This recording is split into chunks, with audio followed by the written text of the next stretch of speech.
Hi everybody, my name is Gina Paulus and I am very excited to welcome you to the Homebodies Fitness Show. Today we have Colin Kennedy. Hi Colin. Hi Gina. We're going to be doing a running enhancing workout today that involves strength training and a little bit of flexibility training designed to not only enhance the performance of a runner but also to help prevent and cope with injuries that tend to crop up with that particular sport. Are you excited for today's workout? Yes, very Good. much. So the first one we're going to do is a hybrid movement and it involves your legs and your core. It's called the overhead weight reverse lunge. I know that's a lot of mouthful of words, but I will show you how it goes. So what you want to do is you've got the weight up like this. Now I've got the weight in my right hand and I'm going to be stepping back with my right foot. And then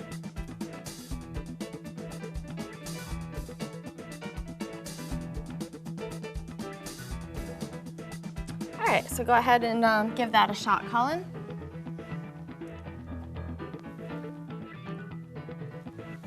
Good. So what this movement is working is it's working the opposite side of your torso, which with the arm that is up in the air. So for him, it's his left. It is obviously working his legs and working his shoulder to keep that weight up. Now, Colin, I just need you to straighten your arm out more on the right side. Exactly. And one more, and then you can switch to the other side. Good. So this one also works balance. It works strengthen the hips. This one is really a good warm-up to do at the beginning because it works so many parts of your body at the same time. But it's not terribly intense, so you're not, really straining with heavy weights. Do two more, Colin. Nice. Good. Now, can you vary the weight? Usually I have people start with between 5 and 10 pounds. So let me just take that for a second. This is a 10, so I would have most males start out with a 10, maybe 5 for a female, but as you get stronger, you can raise it. Now, there's a couple of issues I noticed with your form. One of them was that your arm was kind of like this, and it's supposed to be like this. Did you feel that, or were you unaware of that going on? I'm probably unaware. Okay, so let's try another 2 on each side and see if you can get that arm right up by your ear. So you should feel your bicep touching your ear. That's better. Better. Yep. Good.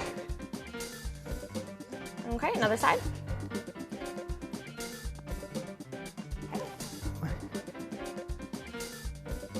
Good. All right, so for his first time trying it, that's pretty good. The biggest problem I noticed with you is you're having trouble with this flexibility of the arm. So show me if you can make your arm touch your ear without holding the weight. You can't move your head though. Head's gonna stay straight. So what that means is that there's a little bit of tightness in the lats, which is here. Okay, and that's, luckily for you, we have that plan to stretch at the end because a lot of runners have tight lats. So your question about the weight is you would never ever raise the weight until your form is perfect with the weight you already have. So if you got to that point, yes, you could certainly raise it.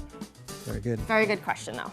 So next we're doing a hamstring curl. Now this can be done with either a partner holding your feet or with a band like this wrapped around a post of some sort. So for today, I'm actually going to show you with the band and I'm going to have him lie flat on his stomach.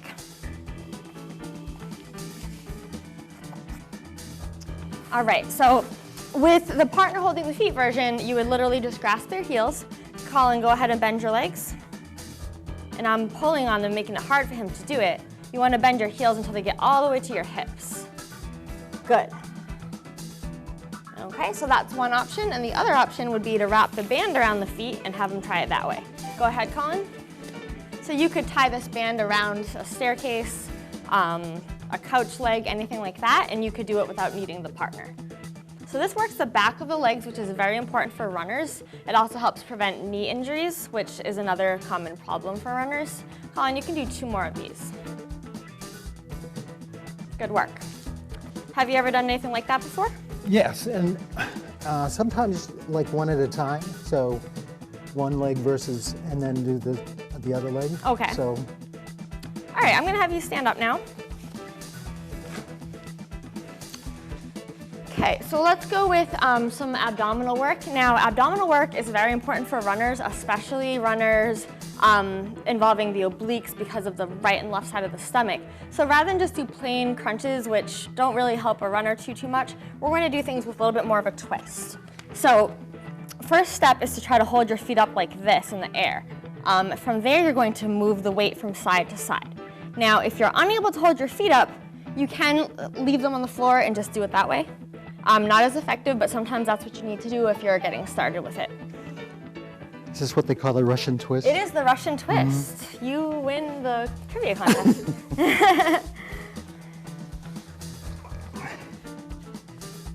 The Russian twist kind of sounds like some funky drink to me, but have you done these before? Yes. All right, so for you, I just would like your head to follow your hands a little bit more. So I want you to look at the weight as it moves from right to left. That just ensures that your entire torso twists instead of just your arms moving. Perfect. Nice work. Could you sit up a tiny bit more so you're not as far back? And one more to each side. Okay, so is that a little different than you did before with the head position? Yeah, I think so. Okay. So let me just show you here. If I'm like this and I turn my body but I don't turn my head, I'm gonna get stuck here. You can't split your body up like that, but if I turn my head, look it. So it's just gonna enable you to twist that much more. Right. So that's the reasoning behind the head matching the arms, okay? So now we're going to do a plank variation. It's called knee in and out. So we're in the plank like this. Take one foot and the knee comes in and it goes out.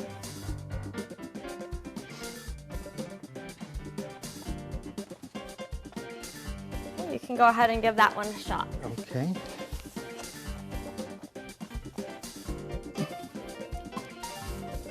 Yep. Good. Try to go directly to the side, Colin, rather than forward and then side. So to the outside or Yeah. to the inside? Well, you're gonna do both. So outside first and then inside. Like that? Not exactly. Why don't I show you one more time? Okay.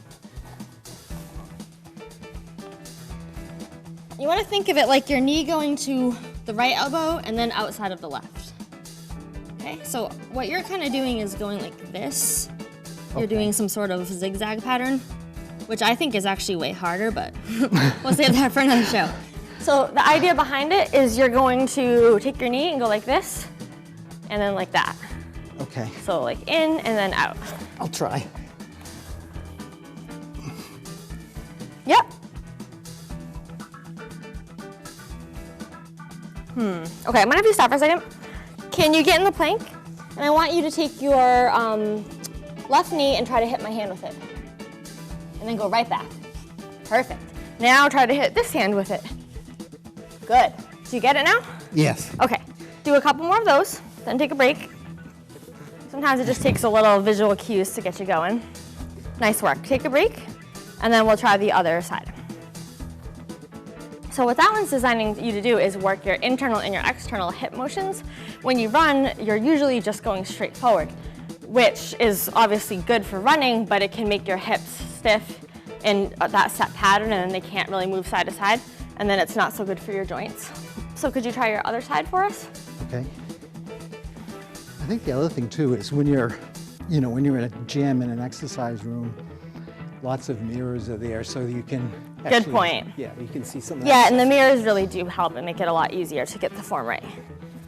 Yep, and then hand, yep, perfect. He's got it. Nice. Good. Try to keep your head still and just move your leg. A couple more. That's great. This is a tough one. Very deceiving. Good job. So he had talked to me a little bit before we started today about his history of plantar fasciitis and Achilles trouble, which, you know, really it's all lower body stuff between hips, knees, and calves, and Achilles and feet. Any of those things can be affected with running. So the next exercise is both a strengthening and a stretching movement for the calves, which comes in handy for anyone that's battled with that in the past. So we want to be on the back, lift the hips up, then lift the heels up and down, nice and slow. So what we're working here is the calf raise action, with the hips being open. A lot of runners have hips where they get stuck in sort of the bent position, and this exercise really helps open the hips, strengthen the glutes, and at the same time work those calves. So it's really a great one for runners. Yep, good. Colin, just try to keep your toes on the floor at all times and just lift your heels up. Okay. Is that hurting anything? I can feel it in the lower calf, you know. On both sides? Left side. Okay. Does it feel like it's aggravating your injury? No. Okay. We never want to do anything that exacerbates an injury, so it's not worth it. I'd like you to move your feet a little bit closer to your hips. Yep, try a few more like that, and then you can rest. Nice. So this is also working the calves in the bent knee position, which is really the position that you're in for the majority of time while you're running. So a lot of runners might do the calf raises where they're just with the legs straight. That isn't quite as functional for runners as it is in the bent leg position. So that one's really good to kind of isolate those areas. Usually I find after a run, find a step and Okay. then just, drop down and come back up. Yeah, exactly. But like I said, that's with straight legs. So you could certainly do that, but from my experience, doing it with the bent legs is going to give you that much more. Yep. But I mean, if all you have is a step, then you can make do with that. Sure. That's definitely fine as well. All right, so the next one is fire hydrants, which you can kind of probably imagine sort of what this would be like. We're pretending that we're a dog and we are peeing on a fire hydrant. That's basically what it really is. So. What kind of a dog am I? I mean, I think I'd like to be a Dachshund maybe, maybe a lab, something with a little pep. What about you? A black lab, that would be great. Yeah. Okay, so go ahead and kneel. So you want to make sure your hips stay pretty even and you just lift that knee as far to the side as you can. Good. And there's no need to rest your foot on the ground. You can just keep it elevated the whole time. Perfect. And you do both sides? Yeah, I want you to do a few more on the left side just because I'm looking at your alignment here and I need you to lift your knee a little more to the back because right now it's coming up towards your head a little bit too much. Okay. So you want to think of it as directly out to the side. It might feel extra back to you, but that is the correct way to get it to be out to the side because the natural inclination is to pull it too far up. How's that look? That looks better. You can try your other side now. So I'm watching his back and I don't want to see his back move. In fact, what I'm going to do is place my clipboard on there and it shouldn't fall off of his back if he's doing it properly. That's good. Right. So if you let your back twist, yeah, your knee's going to get up more, but that's not the point. The point is to isolate those hips. You can just do two more, Colin. Oops. Guess that was going to be it for you, right? Yeah. Throwing my notes around. So that one, again, is really great for knee issues, hip issues, keeping those muscles around the leg very strong so that they can tolerate some of the mileage. How much mileage do you tend to do in a given week? Well, I'm training right now, so for a race in May, and I'm up to 34. Oh, wow. So that's quite a bit. So like 9 yesterday, 5 this morning. Okay. That sounds really, really awful. You like it though, right? I do like it. Okay, that's what matters. Doesn't matter what I think. So we're going to do, this next one is for low back and for hamstrings and for shoulders. It's called Starfish Superman. So like the name, we're making our body like a starfish, which is kind of like capital letter X, lowercase letter X, just letter X. Lifting, looking forward, and then back down. So my only question is, what happened to the poor starfish if it only has 5 arms and legs? I'm sorry, 4. 4. Right? Because it's supposed to have 5, that's what I thought anyway, but well, who knows? I guess they supposedly grow back if something happens to one of them, but a little bit wider with the legs. Okay. Colin, How's okay. that? That looks good. Good setup. Now start out with your head down so that you know where neutral is. And now you want to lift and relax all the way down. Good. Let's try to keep those arms super, super straight. think of stretching long through your fingers, Colin. Good, perfect. If you stretch all the way out through your fingers, your arms will stretch long. If you just stretch a little bit, they're not gonna straighten. So stretch through the fingers, stretch through the toes to get the arms and legs straight. That's great, Colin. Just do a couple more. Make sure you relax your head all the way between each rep. Perfect. Good job. Nice. How'd that one feel? Very good. Have you done something similar before? Yes, yep. Superman's? Superman's, yeah. Just without the arms, like that funny way? Yeah, and we'll do some other things with like a slider where you're, okay. you know, using your arms and things like that. Nice. Okay, so keeping with the animal theme, we're going to move on to the dead bug exercise. So it's called dead bug, however, the bug moves, so I don't really get that, but we'll go with it. So we're trying to drop the opposite arm and the leg without moving the other arm and leg. Now you'll see with me, I am moving mine a little bit. I haven't mastered this one completely yet, but the idea is to keep the non-moving arm and leg very still, as best you can.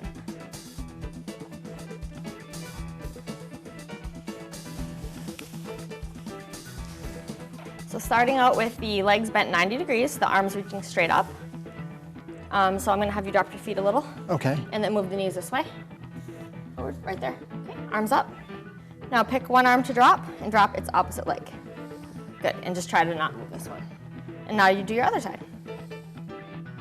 You can leave your arm up that isn't moving. Okay. I know there's a lot going on, guys. This is hard to do just out of nowhere. We have not practiced this. This is like a straight learning experience. No. There you go, yeah, you're right. I've got it. Yeah, good. So a couple more.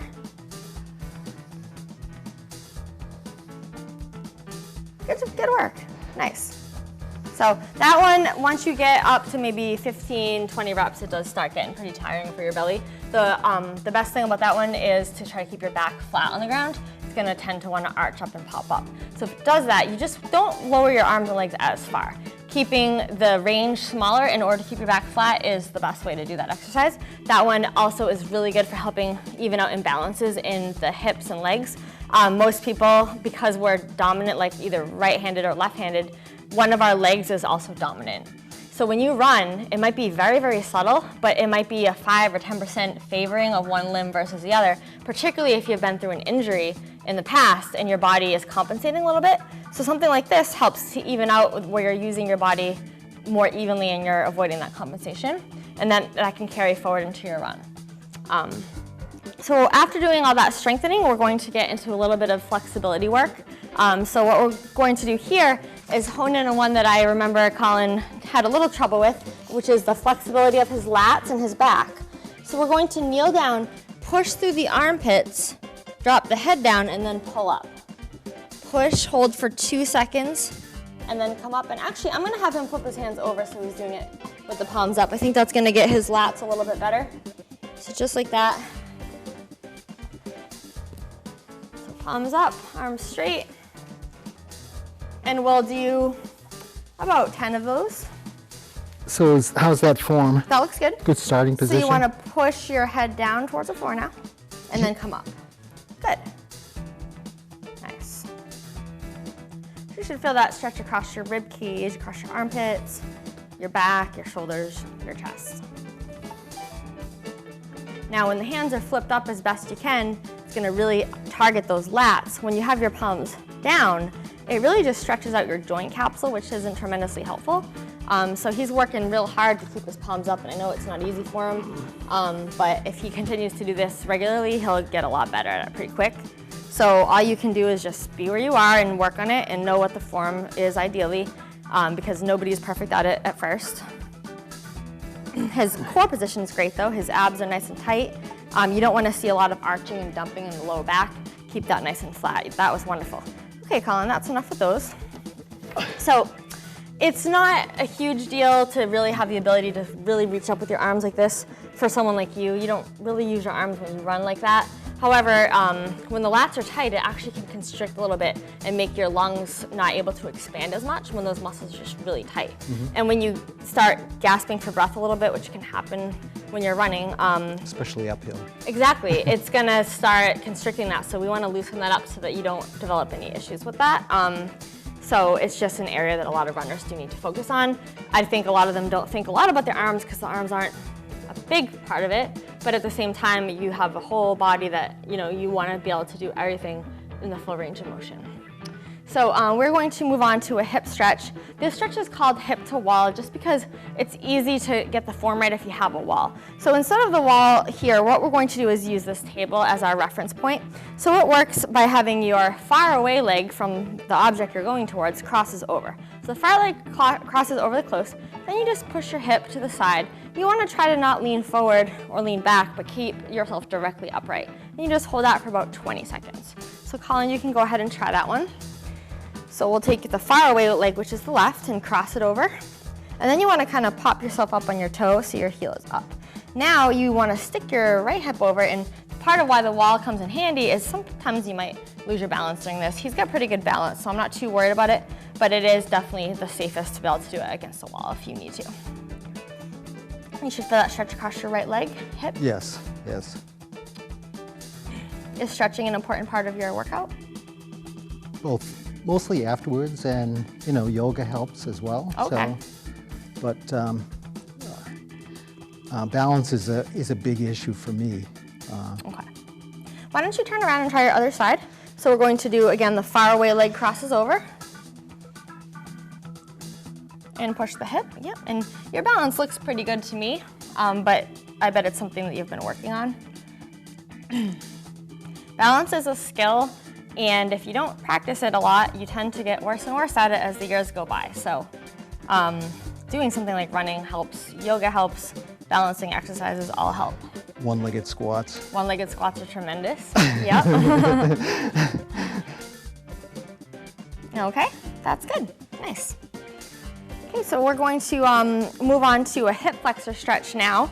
And once again, keeping with the theme of working the hips from all different angles, we're going to turn the bottom foot in. So rather than straight forward, it's going to be turned inward. Then we're going to put the other leg up on the table, push the hip forward and lean the shoulders back. So that's going to get the internal rotators of the hip, which are muscles that can get pretty tight with somebody that runs as many miles as he does. Yep. And yep, the foot's going to go right up there. So now what you want to do is put your hand on your knee and see if you can lean your hips the hips should be right over your heel. Are they? Right now your hips are about 6 inches in front of your heel. So you need to move back, back, back, back, back. Now I need you to push your hip forward while leaning your shoulders behind where your foot is. So let's see. Try to copy me.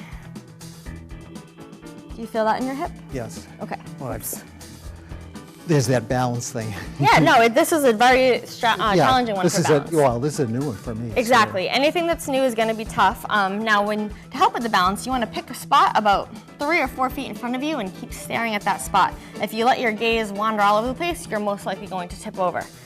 So that was good. He figured out the form, and now he's fine. You can go ahead and try the other side. So with this one, what you want to try to do is stretch up as tall as you can and then lean backward. So I see a lot of people doing what he originally tried doing, which is he leaned forward. That actually is relaxing your hip. That's not stretching it. Stretching tall and then back is stretching that hip out. The other one is just going to kind of torque on your low back, and it's really not doing a heck of a lot for you. Now, the only other thing I'm seeing, Colin, is just make sure that you completely lock out straight your left leg. So it's got to be, I shouldn't see any type of curve in this area there. Sorry. What's that? How's it look now? A little better. Why don't you try to not lean back as far and see if you can straighten your leg more. That looks better. So I would suggest not going as far in favor of that straight leg is going to help you that much more with the correct muscle group that we're trying to target. You can come out of that one. So for about 20 seconds, the same thing? That one is, I would say 30 on that one. Okay. The hip one is 20. Now we will be doing a hamstring and calf hybrid. So for that, I'm going to have him go on his back. The band is going to go right around the foot. So this one has 2 steps. First step is keep your leg locked and then pull it up as far as you can. But the second step is to really work these toes back towards your shin. So if you don't do that, you're gonna find that your foot is right around here. And if you really pull those toes back, you're gonna get the calf. Now I'm fairly flexible, so I'm gonna be able to go up pretty high, but a lot of people will be way down here, because once they start going up here, they're gonna go do this. And that's a different stretch, but not one that we're doing today.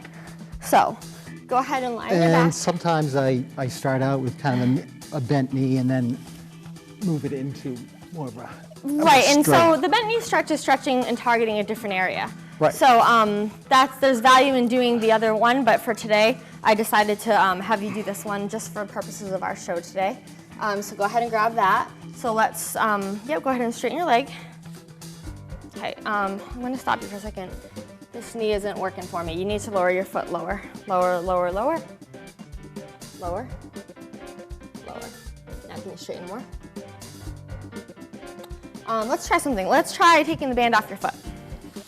Now I want you to just put your leg on the ground. Show me how straight it can go. Would it be possible for us to lift your pant leg up a little so we can see your kneecap? Yep. Okay, that's good. So let's put the knee as close to the ground as we can. Now I want you to relax your knee so it's bending a little. So that's what we don't want. We want it to be squeezed here and only then do lifts, okay? So I'm gonna wrap this around your foot and we will try it. Okay, so there's that. All right, so keeping that feeling right above the kneecap, flexing, go ahead and lift your leg as far as you can. Good. So if you start out with that leg locked out on the ground, it's gonna be a lot easier to lift it, but once it's bent, it's hard to straighten it once it's up.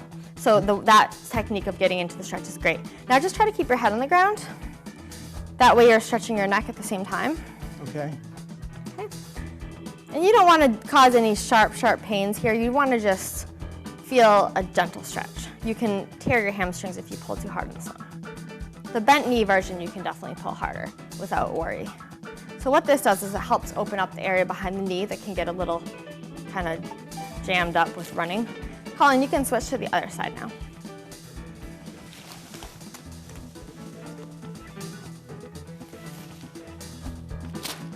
Oop. Your lasso skills are a little weak, huh?